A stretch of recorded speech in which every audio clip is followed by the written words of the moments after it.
ಪ್ರಾಯೋಜಕರು ಸಂತೂರ್ 100 ಗ್ರಾಂ ಸೋಪ್ನೊಂದಿಗೆ ಪಡೆಯಿರಿ ಒಂದು ಆಕರ್ಷಕ ಪೆನ್ ಫ್ರೀ. ತ್ವರೆ ಮಾಡಿ.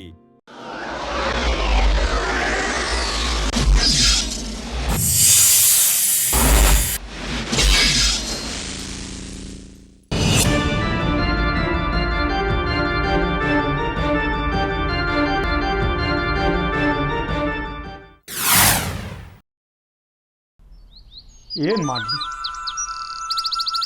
ನನ್ನ ಮನಸ್ಸಲ್ಲಿ ಎದ್ದಿರೋ ಈ ಬಿರುಗಾಳಿನ ಹೇಗೆ ಶಮನ ಮಾಡಿಕೊಳ್ಳಿ.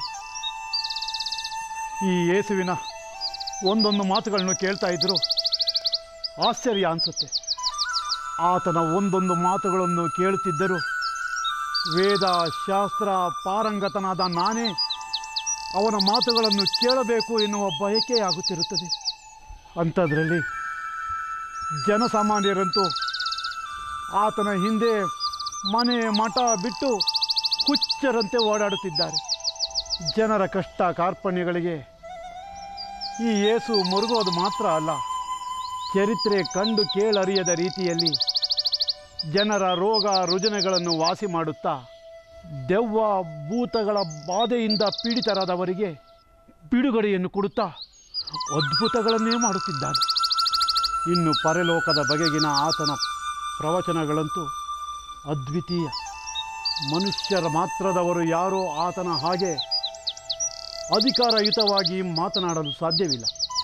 ಆತ ತಂದೆ ದೇವರ ಬಗ್ಗೆ ವಿವರಿಸುವಾಗ ಕಣ್ಣಿಗೆ ಕಟ್ಟುವಂತೆ ವಿವರಿಸುತ್ತಾನೆ. ಇದನ್ನು ನೋಡಿದರೆ ನಿಜಕ್ಕೂ ಈತನೇ ಪರಲೋಕದಿಂದ ಬಂದು ಇಳಿದವನು ಎಂದು ಎನಿಸುತ್ತದೆ. ಒಂದು ವೇಳೆ ಈತನೇ ದೇವರು ನಮ್ಮನ್ನು ರಕ್ಷಿಸಲು ಕಳಿಸಿರುವ ರಕ್ಷಕನಾಗಿರಬಹುದೇ? ಇರಲಾರದು. ಈತ ಎಂದೂ ಗಟ್ಟಿಯಾಗಿ ಮಾತನಾಡಿದವನು ಅಲ್ಲ. ರೋಷವಂತೂ ಇಳಿದೇ ಇಲ್ಲ. ಸಾಧು ಸಂತನ ಹಾಗೆ ಕೇವಲ ಜನಸೇವೆ ಮಾಡುವುದೇ ತನ್ನ ಗುರಿ ಎನ್ನುವ ರೀತಿಯಲ್ಲಿ ನೂರಾರು ಜನರಿಗೆ ಸೇವೆ ಮಾಡುತ್ತಾ ಸಾಗುತ್ತಾ ಇರುತ್ತಾರೆ. ಆತನು ಹೋದಲ್ಲಿ ನಿಂತಲ್ಲಿ ಕೂತಲ್ಲಿ ಜನವೋ ಜನ.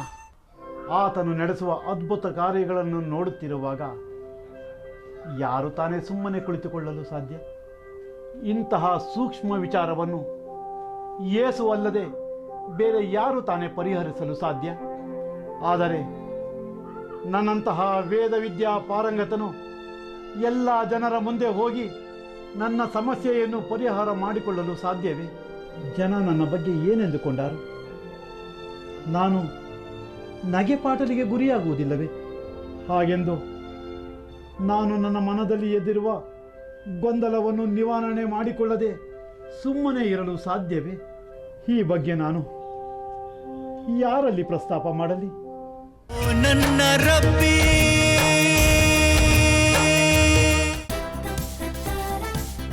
ಹೊಸ ಹೀರೋಯಿನ್ ಅಲ್ಲ, ನಿಮ್ಮ ಟ್ರೈನರ್ ಇಷ್ಟು young beautiful. Look here Mahesh. Mummy ಚಿನ್ನದಂತಹ ಸಂತೂರ್, ಅರಿಶಿನ ಮತ್ತು ಚಂದನದ ಗುಣಗಳ ಸಂತೂರ್ ಅರಳಿದೆ. ಅಂದ್ರೆ ನಿಜವಾದ ಸ್ಟಾರ್ ಯಾರು? ನನ್ನ mummy super star. Santoor 100 gram ಸೋಪ್ನೊಂದಿಗೆ ಪಡೆಯಿರಿ ಒಂದು ಆಕರ್ಷಕ ಪೆನ್ ಫ್ರೀ. ತ್ವರೆ ಮಾಡಿ. ಮಮ್ಮಿ ಒಂದು ಮ್ಯಾಜಿಕ್ ತೋರಿಸ್ಲಾ? ಆಬ್ರಕಡಾಬ್ರಾ ಗಿಲಿಗಿಲಿ ಚೂ. Santoor pen offer. Santoor 100 gram ಸೋಪ್ನೊಂದಿಗೆ ಪಡೆಯಿರಿ ಒಂದು ಆಕರ್ಷಕ ಪೆನ್ ಫ್ರೀ. ತ್ವರೆ ಮಾಡಿ. ನನ್ನ ರಬ್ಬಿ. ಮನುಷ್ಯ ಸತ್ತ ನಂತರ ಮತ್ತೆ ಏನಾಗುತ್ತಾನೆ? ಈ ಯೇಸು ಹೇಳುವ ದೇವರ ರಾಜ್ಯದ ಬಗ್ಗೆ ವಿವರವಾಗಿ ಇನ್ನಷ್ಟು ತಿಳಿದುಕೊಳ್ಳಲೇಬೇಕು ಎಂಬ ಹಂಬಲ ನನ್ನಲ್ಲಿ ಇದೆ. ಅಲ್ಲದೆ ಮನುಷ್ಯ ಸತ್ತ ನಂತರ ಏನಾಗುತ್ತಾನೆ? ಆತನ ಆತ್ಮ ಅವನ ಶರೀರವನ್ನು ಬಿಟ್ಟು ಮತ್ತೆ ಎಲ್ಲಿಗೆ ಹೋಗುತ್ತದೆ? ಅದು ಮತ್ತೆ ಜನ್ಮವನ್ನು ಎತ್ತಿ ನಮ್ಮೊಂದಿಗೆ ಈ ಲೋಕದಲ್ಲಿಯೇ ವಾಸ ಮಾಡುತ್ತದಾ? ಈ ವಿಷಯದ ಬಗ್ಗೆ ಎಷ್ಟೇ ಆಲೋಚಿಸಿದರೂ ಯಾರಿಂದಲೂ ನನಗೆ ಸೂಕ್ತವಾದ ಉತ್ತರ ದೊರಕಿಲ್ಲ. ಅದರ ಬಗ್ಗೆ ತಿಳಿದುಕೊಳ್ಳದ ಹೊರತು ನನಗೆ ಅನ್ನ ನೀರು ಒಂದೂ ರುಚಿಸದು. ಏನು ಮಾಡಲಿ? ಹೀಗೆ ಮಾಡಿದರೆ ಹೇಗೆ? ಸಾಮಾನ್ಯವಾಗಿ ಯೇಸು ರಾತ್ರಿ ಹೊತ್ತು ಶಿಷ್ಯರೊಂದಿಗೆ ಊರ ಹೊರಗಡೆ ಇರುತ್ತಾನೆ. ಆ ಸಮಯದಲ್ಲಿ ಜನಸಾಮಾನ್ಯರು ಯಾರೂ ಅವನೊಂದಿಗೆ ಇರುವುದಿಲ್ಲ. ಅವನು ಏಕಾಂಗಿಯಾಗಿರುತ್ತಾನೆ. ಆತನ ಶಿಷ್ಯರು ಮಾತ್ರ ಅವನೊಂದಿಗೆ ಇರುತ್ತಾರೆ. ಅಂಥ ಸಮಯದಲ್ಲಿ ನಾನು ಆತನನ್ನು ಏಕೆ ಏಕಾಂತದಲ್ಲಿ ಭೇಟಿಯಾಗಬಾರದು? ಅದೇ ಒಳ್ಳೆಯದು. ಯಾರು ನೀವು? ಇಲ್ಲಿ ಯಾಕೆ ಇಷ್ಟೊತ್ತಿಗೆ ಬಂದಿದ್ದೀರಾ? ಯಾರು ಬೇಕಾಗಿತ್ತು ನಿಮಗೆ? ಇಷ್ಟೊತ್ತಿನಲ್ಲಿ ಸ್ವಾಮಿಯವರು ಯಾರನ್ನೂ ನೋಡೋದಿಲ್ಲ. ಬೆಳಿಗ್ಗೆ ಹೇಗೂ ಪಟ್ಟಣದಲ್ಲಿ ಸಿಗ್ತಾರಲ್ಲ, ಆಗ ನೀವೇ ನೋಡಿ. ಈಗ ಹೋಗಿ, ಸುಮ್ಮನೆ ಹೋಗಿ ಹೋಗಿ. ನಾನು ಸ್ವಲ್ಪ ನಿಮ್ಮ ಗುರುಗಳೊಂದಿಗೆ ಮಾತಾಡಬೇಕಾಗಿತ್ತು. ಅವರು ಏಕಾಂತವಾಗಿ ಪ್ರಾರ್ಥನೆಯಲ್ಲಿದ್ದಾರೆ. ಯಾರೊಂದಿಗೋ ಮಾತೊಂದಿಗಿಲ್ಲ. ನಾನು ಯಾರು ಅಂತ ನಿಮಗೆ ಗೊತ್ತಿಲ್ಲ ಅಂತ ಕಾಣಿಸುತ್ತೆ. ನನ್ನ ಹೆಸರು ನಿಕೋದೇಮ ಅಂತ. ನಾನೊಬ್ಬ ಗುರುಸ್ಥಾನದಲ್ಲಿರೋ ಫರಿಸಾಯ. ನಾನು ಯೆಹೂದ್ಯರ ಹಿರಿಸಭೆ ಸದಸ್ಯ. ನಾನು ನಿಮ್ಮ ಗುರುಗಳ ಬಗ್ಗೆ ಅಪಾರವಾಗಿ ಕೇಳಿದ್ದೇನೆ, ಗೌರವ ಹೊಂದಿದ್ದೇನೆ. ಅವರ ಅಂತರಂಗದ ಅಭಿಮಾನಿ. ನಾನು ಸ್ವಲ್ಪ ನಿಮ್ಮ ಗುರುಗಳೊಂದಿಗೆ ಮಾತನಾಡಿ ನನ್ನ ಗೊಂದಲಗಳಿಗೆ, ಸಮಸ್ಯೆಗಳಿಗೆ ನಿಮ್ಮ ಗುರುಗಳಿಂದ ಉತ್ತರ ಪಡಿಬೇಕಾಗಿದೆ. ಸುಮ್ಮನೆ ಹೋಗಿ ನಿಮ್ಮ ಗುರುಗಳಿಗೆ ನಾನು ಬಂದಿದ್ದೀನಿ ಅಂತ ಹೇಳಿ. ಯಾರು?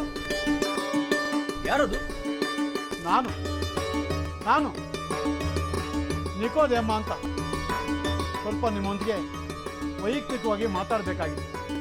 ಸ್ವಲ್ಪ ಅವಕಾಶ ಮಾಡಿಕೊಡಿ.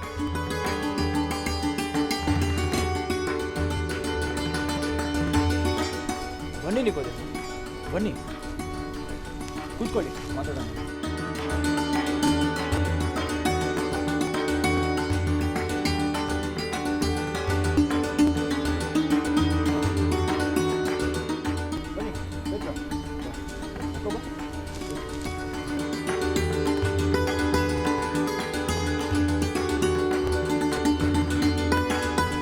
ಗುರುವೇ, ನೀನು ದೇವರ ಕಡೆಯಿಂದ ಬಂದ ಬೋಧಕನು ಎಂಬುದು ಚೆನ್ನಾಗಿ ಗೊತ್ತು. ನೀನು ಮಾಡುವ ಈ ಸೂಚಕ ಕಾರ್ಯಗಳನ್ನು ದೇವರ ಸಹಾಯವಿಲ್ಲದೆ ಯಾರೂ ಮಾಡಲು ಸಾಧ್ಯವಿಲ್ಲ. ನಾನು ನಿನಗೆ ನಿಜವಾಗಿ ಹೇಳುತ್ತೇನೆ, ಒಬ್ಬನು ಹೊಸದಾಗಿ ಹುಟ್ಟದಿದ್ದರೆ ದೇವರ ರಾಜ್ಯಕ್ಕೆ ಸೇರಲಾರ. ಆ ಮನುಷ್ಯನಾದವನು ಮುದಕನಾದ ಮೇಲೆ ತಿರುಗಿ ಮತ್ತೆ ತಾಯಿಯ ಗರ್ಭವನ್ನು ಸೇರಿ ಹುಟ್ಟಿ ಬರಲು ಸಾಧ್ಯವೇ? ನೋಡು ನಿಕೋದೇಮ, ನಾನು ನಿನಗೆ ನಿಜವಾಗಿ ಹೇಳುತ್ತೇನೆ, ಒಬ್ಬನು ನೀರಿನಿಂದಲೂ ಆತ್ಮದಿಂದಲೂ ಹುಟ್ಟದಿದ್ದರೆ ದೇವರ ರಾಜ್ಯಕ್ಕೆ ಸೇರಲಾರನು. ದೇಹದಿಂದ ಹುಟ್ಟಿದ್ದು ದೇಹವೇ, ಆತ್ಮದಿಂದ ಹುಟ್ಟಿದ್ದು ಆತ್ಮವೇ. ನೀನು ಹೊಸದಾಗಿ ಹುಟ್ಟಬೇಕೆಂದು ನಾನು ಹೇಳಿರುವುದಕ್ಕೆ ಆಶ್ಚರ್ಯ ಪಡಬೇಡ. ಗಾಳಿಯು ಮನಸ್ಸು ಬಂದ ಕಡೆ ಬೀಸುತ್ತದೆ ಅಷ್ಟೇ, ಅದರ ಸಫಲವನ್ನು ನೀನು ಕೇಳುತ್ತಿ. ಆದರೆ ಅದು ಎಲ್ಲಿಂದ ಬರುತ್ತದೆ ಮತ್ತು ಎಲ್ಲಿಗೆ ಹೋಗುತ್ತದೆ ಎಂದು ನಿನಗೆ ತಿಳಿಯದು. ಹಾಗೆ ಆತ್ಮದಿಂದ ಹುಟ್ಟಿದವರೆಲ್ಲರೂ ಅದರಂತೆ. ಇದು ಆಗುವುದಾದರೂ ಹೇಗೆ? ನನ್ನ ರಬ್ಬಿ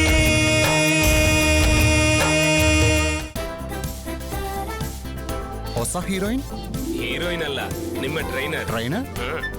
ಇಷ್ಟು young, beautiful. Look here, Mahesh. Mummy? ಚಿನ್ನದಂತಹ ಸಂತೂರ್. ಅರಿಶಿನ ಮತ್ತು ಚಂದನದ ಗುಣಗಳ ಸಂತೂರ್ ಇನ್ನಷ್ಟು ಅರಳಿದೆ. ಅಂದ್ರೆ ನಿಜವಾದ ಸ್ಟಾರ್ ಯಾರು? ನನ್ನ mummy super star. Santoor 100 gram ಸೋಪ್ನೊಂದಿಗೆ ಪಡೆಯಿರಿ ಒಂದು ಆಕರ್ಷಕ ಪೆನ್ ಫ್ರೀ. ತ್ವರೆ ಮಾಡಿ. ನನ್ನ ರಬ್ಬಿ ಇದು ಆಗುವುದಾದರೂ ಹೇಗೆ? ಇಸ್ರಾಯೇಲ್ ಜನಾಂಗಕ್ಕೆ ಬೋಧಕನಾಗಿರುವ ನಿನಗೆ ಇದು ತಿಳಿಯದು? ನಿನಗೆ ಮತ್ತೊಮ್ಮೆ ಹೇಳುತ್ತಿದ್ದೇನೆ, ತಿಳಿದಿದ್ದನ್ನು ಹೇಳುತ್ತೇವೆ, ನೋಡಿದ್ದಕ್ಕೆ ಸಾಕ್ಷಿ ಕೊಡುತ್ತೇವೆ. ನೀವುಗಳು ನಮ್ಮ ಸಾಕ್ಷಿಯನ್ನು ಒಪ್ಪುವುದಿಲ್ಲ. ನಾನು ಭೂಲೋಕದಲ್ಲಿ ನಡೆಯುವ ಕಾರ್ಯಗಳ ಕುರಿತು ಹೇಳಿದರೆ ನೀವು ನಂಬುವುದಿಲ್ಲ. ಇನ್ನು ಪರಲೋಕದಲ್ಲಿ ನಡೆಯುವ ಕಾರ್ಯಗಳ ಕುರಿತು ಹೇಳಿದರೆ ಅದೇಗೆ ನಂಬುವಿರಿ? ಪರಲೋಕದಿಂದ ಇಳಿದು ಬಂದವನು ಅಂದರೆ ಮನುಷ್ಯಕುಮಾರನು ಹೊರತು ಮತ್ಯಾರೂ ಪರಲೋಕಕ್ಕೆ ಏರಿ ಹೋದವರಲ್ಲ. ಇದಲ್ಲದೆ ಜನಗಳು ನೋಡಿ ಜೀವದಿಂದ ಉಳಿಯಬೇಕೆಂದು ಮೋಶೆಯು ಅಡವಿಯಲ್ಲಿ ಆ ಸರ್ಪವನ್ನು ಎತ್ತರದಲ್ಲಿ ಇಡಲ್ಪಟ್ಟ ಹಾಗೆ ಮನುಷ್ಯಕುಮಾರನು ತನ್ನನ್ನು ನಂಬುವವರೆಲ್ಲರೂ ನಿತ್ಯ ಜೀವ ಪಡೆಯಬೇಕೆಂದು ಆತನನ್ನು ಎತ್ತರದಲ್ಲಿ ಇಡಲ್ಪಡಬೇಕು. ದೇವರು ಈ ಲೋಕದ ಮೇಲೆ ಎಷ್ಟೋ ಪ್ರೀತಿಯನ್ನಿಟ್ಟು ತನ್ನ ಒಬ್ಬನೇ ಮಗನನ್ನು ಈ ಲೋಕಕ್ಕೆ ಕೊಟ್ಟನು. ಆತನನ್ನು ನಂಬುವವರು ಒಬ್ಬನಾದರೂ ನಾಶವಾಗದೆ ಎಲ್ಲರೂ ಕೂಡ ನಿತ್ಯ ಜೀವ ಹೊಂದಬೇಕೆಂದು ತನ್ನ ಒಬ್ಬನೇ ಮಗನನ್ನು ಕೊಟ್ಟನು.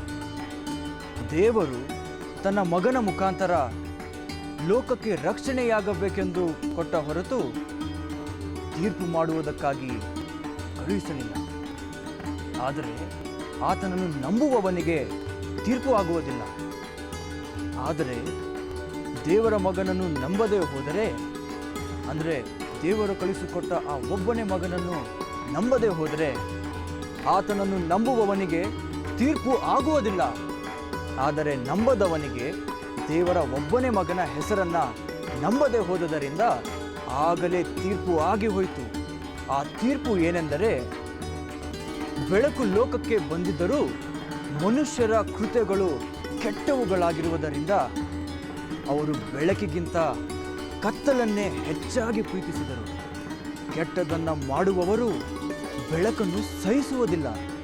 ತಮ್ಮ ಕೃತ್ಯಗಳು ದುಷ್ಕೃತ್ಯಗಳಾಗಿ ತೋರಿ ಬಂದಾವೆಂದು ಅವರು ಬೆಳಕಿಗೆ ಬರುವುದಿಲ್ಲ. ಆದರೆ ಸತ್ಯವನ್ನು ಅನುಸರಿಸಿ ನಡೆಯುವವನು ತಾನು ದೇವರಿಂದ ನಡೆಸಿಕೊಂಡು ತನ್ನ ಕೃತ್ಯಗಳನ್ನು ಹೀಗೆ ಮಾಡಿದ್ದೇನೆಂದು ತೋರಿ ಬರುವಂತೆ ಬೆಳಕಿಗೆ ಬರುತ್ತಾನೆ.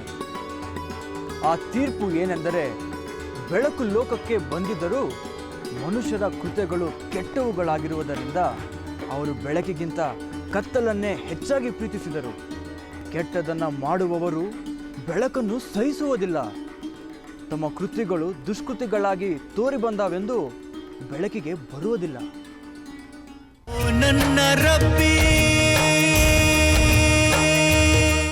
ಪ್ರಿಯ ವೀಕ್ಷಕರೇ, ಈ ಧಾರಾವಾಹಿಯನ್ನು ನೋಡುತ್ತಿರುವ ನಿಮಗೆ ಹಲವು ಪ್ರಶ್ನೆಗಳು ಉದ್ಭವಿಸಬಹುದು. ನಿಮ್ಮಲ್ಲಿ ಆಧ್ಯಾತ್ಮಿಕ ಸಮಸ್ಯೆಗಳಿದ್ದಲ್ಲಿ, ಸಂದೇಹಗಳಿಗೆ ಸಮಾಲೋಚನೆಗಳು ಬೇಕಿದ್ದಲ್ಲಿ ಅಥವಾ ನಿಮ್ಮಲ್ಲಿ ಪ್ರಾರ್ಥನಾ ಬೇಡಿಕೆಗಳಿದ್ದಲ್ಲಿ ದಯವಿಟ್ಟು ನಮ್ಮನ್ನು ಸಂಪರ್ಕಿಸಿ. ಪ್ರಧಾನ ನಿರ್ದೇಶಕರು ಮೈತ್ರಿ ಕ್ರಿಯೇಷನ್ಸ್, ಬೆಂಗಳೂರು.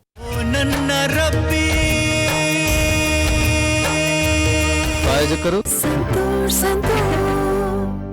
ಸಂತೂರ್ 100 ಗ್ರಾಂ ಸೋಪ್ನೊಂದಿಗೆ ಪಡೆಯಿರಿ ಒಂದು ಆಕರ್ಷಕ ಪೆನ್ ಫ್ರೀ. ತ್ವರೆ ಮಾಡಿ.